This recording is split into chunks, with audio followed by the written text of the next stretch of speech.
Hello, hello. Welcome back to the weekly edit. My name is Antoinette, and I am mom to Max, who is autistic, and I'm also a certified life coach for parents of autism. Now, today I want to talk about emotions. Well, not exactly emotions, but how to process emotions, how we relate to them. Because most people think that they have a stress problem or anger problem or anxiety or sadness, but the real problem is this: they don't know how to move through a feeling. So they either avoid it or they drown in it or they numb it out or they fight it or they build this entire identity around it. I'm so busy, I'm so exhausted, an identity. And as a parent of navigating autism and life and relationships and exhaustion and money and uncertainty and trying to hold everything together, this work matters more than ever. Because when you don't know how to process your emotion, everything just starts overstaying its welcome. And a moment of disappointment just becomes like a whole week. And a hard morning becomes, oh, I have a bad life. Or one trigger becomes this whole story. Or one emotion just becomes an identity. And actually, feelings are meant to move. So if you can imagine a beach ball and you're swimming with a beach ball in the sea or in a pool and you're holding it down. Now, it takes a lot of energy, first of all, but that's like a feeling. If you're holding that feeling down, at some point it's going to pop up somewhere. And also, you're expending so much energy holding that ball down, and it's not good. Okay. So that ball, as your emotions, is not meant to be held under.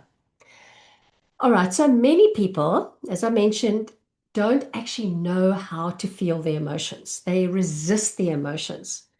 And it sounds like, why am I still upset? Why is this bothering me? I should be over this by now. What's wrong with me? I can't feel like this today. I've got too much going on. I need to fix this because I don't like that feeling. That resistance is like wrestling in quicksand because the more you fight it, the deeper you sink. So processing sounds different. It sounds like, I feel sad today. I feel disappointed. This hurts. I'm carrying around grief. I feel anxious at the moment. It's simple, clean, no drama statements. And there's are many different ways that you can actually process emotions. Now, you may have done one or more of these and just not noticed that that's exactly what you're doing. So the point is also to be aware of how you are processing your emotions.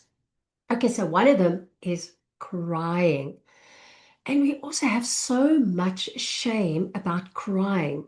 And it's not evidence that you're failing or falling apart or losing control, which is what I used to think. Sometimes tears are just the body washing itself. It washes out the sadness and the frustration and the loss and the pressure and the exhaustion. There's a lot of energy there. And sometimes tears just need to come all the way out. And once that's done, then you can start thinking more clearly. You can have more clarity around a situation.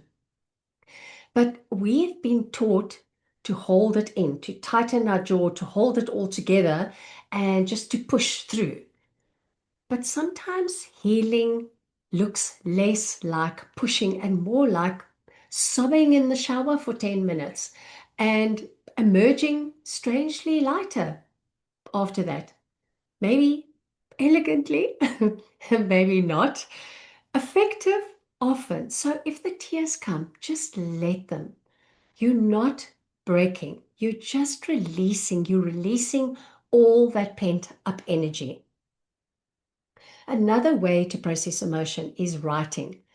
So some emotions don't need a conversation, they need a notebook. So if you are angry or resentful or disappointed or hurt or you're mentally looping about stuff, just write it all out. Make it messy and raw and honest. Don't worry about grammar or swear words or being polite.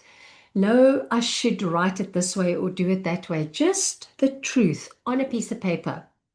What do you really need to say right now? Ask yourself the question. Sometimes we think we need to confront another person. And often what we really need is just to hear ourselves. And then writing drains that poison when you write it all out on paper.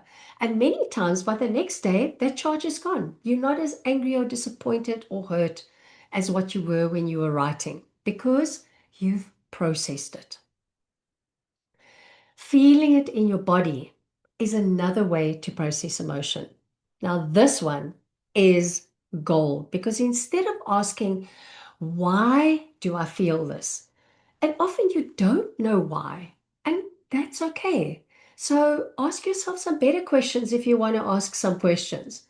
Where do I feel it in my body? What shape is it? What color is it? Is it heavy? Is it light? Does it have a texture? Is it moving or not? Is it hot or cold? What might it be trying to tell you? Now, then we move from mind warfare into body wisdom because emotions live in the body long after the mind has written essays about them. Because you may feel anxiety, and that may be like a buzzing in your body, or you may feel grief, which may be sitting in your throat, or anger may be in your shoulders or in your neck, and fear may be that flutter in your stomach. And when you notice the sensation without panicking or judgment, the body just starts to soften and release. And you don't always need to name the emotion first. Sometimes you just need to be in the presence of it. And some feelings, emotions, processing emotions some emotions need to be carried. So this is one of my favorite concepts, especially emotion that's been hanging around a lot, because not every emotion or feeling needs solving. Some need carrying like in a handbag. There are a lot of emotions that hang around for a long time. Grief, for one.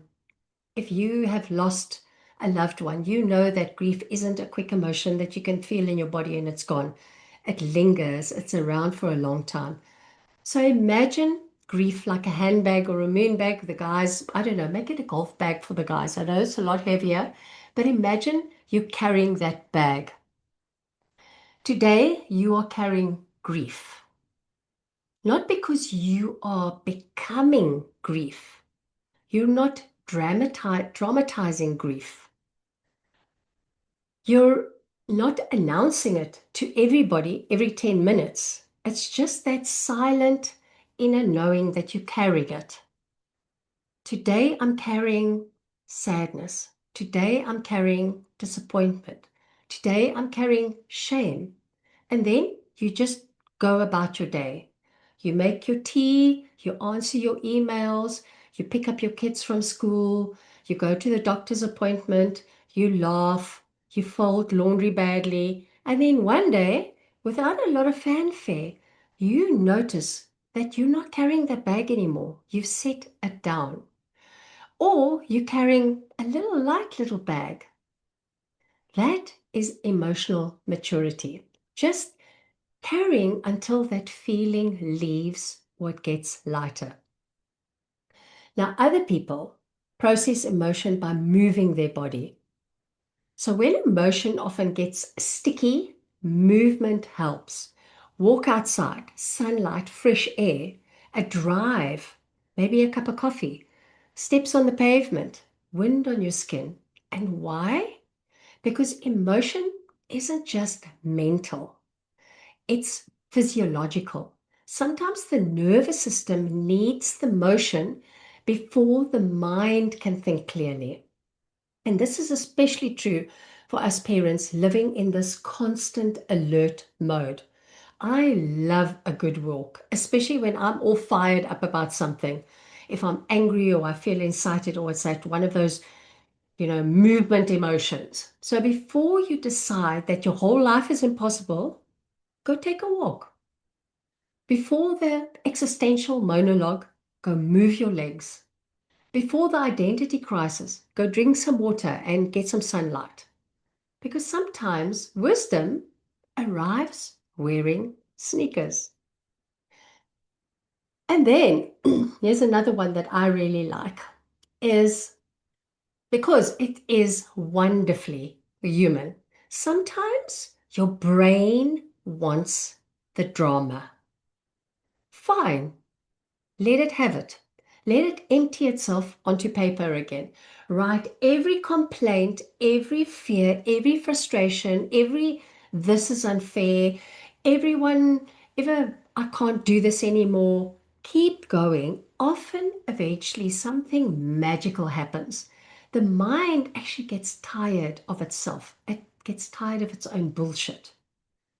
And then you start thinking positive things, you start thinking cleaner thoughts. And I will be okay. I've handled hard things before. I can do this. I know the next step. This was painful, but it's not permanent. The compost pile becomes the soil. So you have the mess and then you have the growth. Now, many parents of autistic children become experts at functioning while flooded. You learn to perform under pressure. You become efficient in the chaos. You solve, you organize, you advocate, you research, you respond, you manage. But many brilliant parents have never been taught how to feel. So they become excellent managers of life, but they become strangers to themselves. And I want more for you than just living in the space of survival. And I want you to know that your emotions are not interruptions or they're not scary. They may feel like it, but they're not scary. They won't kill you. They are information, they're movement, they're invitations. So your sadness may be asking for you to be a little bit more tender with yourself. And your anger may be that you need to put some boundaries in place. And your anxiety may be asking to get on a call with somebody to help you. And your exhaustion may be asking you just to sit down and put your feet up for a bit. Your resentment may be asking how you can be honest with your partner, how you need assistance, how you need support. So when you stop treating your emotion like an enemy, it becomes guidance. So here's this week's challenge for you. The next time you have a feeling, a big one, let's not fix it immediately. Try one of the ones that I've just mentioned.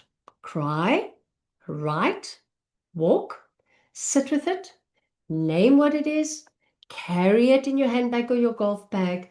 Just let it be there. And what if this feeling is just passing through? It doesn't mean anything about you or me or anything. It's just passing through. You are not your emotions. You are not anxiety or fear or grief. You are feeling anxiety. You are feeling grief. You are feeling fear. So many people also tend to outthink their feelings, but feelings just need space. So first feel, and then you can lead. Sometimes healing is not about solving all the problems. Sometimes healing is just simply staying with the emotion. And that's what I have for you today. So I will see you again next week. And don't forget to post in the Facebook group or join the private Facebook group and go post something in there. Tell me what's going on with you. And then also, I have opened some spots to do once off one-on-one coaching sessions. So if you've got one issue that you just want to come and talk about and wrestle and unravel, come and talk to me. The link will be at the bottom and we can figure out what's going on with you. All right, my friends, I'll see you next week. Bye.